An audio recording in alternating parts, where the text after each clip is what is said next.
Update મળી રહી છે તેના પર નજર કરીશું। મહત્વના સમાચાર, અમરેલીના ધારાસભ્ય કૌશિક વેકરિયાને ફોન આવ્યો છે અને તેમને મંત્રીમંડળમાં સ્થાન મળ્યું હોવાની સમાચાર આપવામાં આવ્યા છે। નવા મંત્રીમંડળમાં કૌશિક વેકરિયાનો સમાવેશ કરવામાં આવ્યો છે।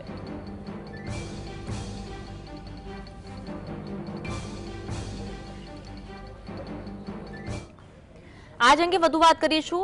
સહયોગી કલ્પેશ અમારી સાથે લાઈવ જોડાયા છે। કલ્પેશ, કૌશિક વેકરિયાને મંત્રીમંડળમાં સ્થાન આપવામાં આવ્યું છે, કાર્યકર્તાઓમાં પાછળ જોવા મળી રહ્યું છે ઉત્સાહનો માહોલ, શું કહેવું છે કાર્યકર્તાઓનું?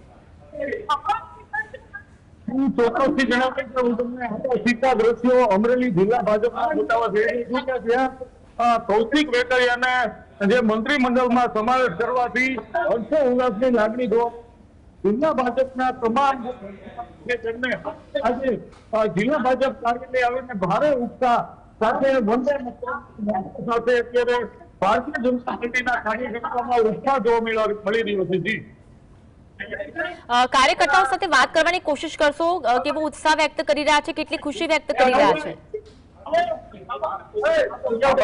આપની સાથે જોડાઈ રહ્યા છે અહીંયા ભાજપના આગેવાન, કેવો ઉત્સાહ બતાવી રહ્યો છે? અમરેલી જિલ્લામાં જ્યારે આવું કૌશિકભાઈ વેકરિયાને મંત્રી પદ મળવા જઈ રહ્યું ત્યારે અમરેલી જિલ્લામાં ખુશીનો માહોલ। ત્યારે અન્ય પણ દીપકભાઈ વગેરે છે જે ભાજપના આગેવાન છે, કેવો ઉત્સાહ દીપકભાઈ? ઘણા વર્ષો પછી અમરેલીને મંત્રી પદ મળે છે અને એ પણ એક યુવાન નેતાના સ્વરૂપમાં, ત્યારે અમે ખૂબ આનંદિત છીએ અને અમને શ્રદ્ધા અને વિશ્વાસ છે કૌશિકભાઈના માધ્યમથી જિલ્લામાં જળહળા થશે। ત્યારે બીજા પણ કાર્યકર્તા જોડાઈ રહ્યા છે, શું કહેશો, કેવો ઉત્સાહ છે?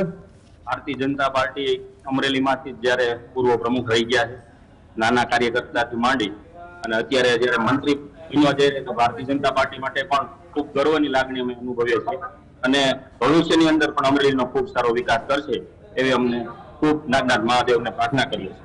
ત્યારે ચોક્કસથી જે જિલ્લા ભાજપ કાર્યાલય છે। જી, આભાર જોડાવા માટે અને માહિતી આપવા માટે।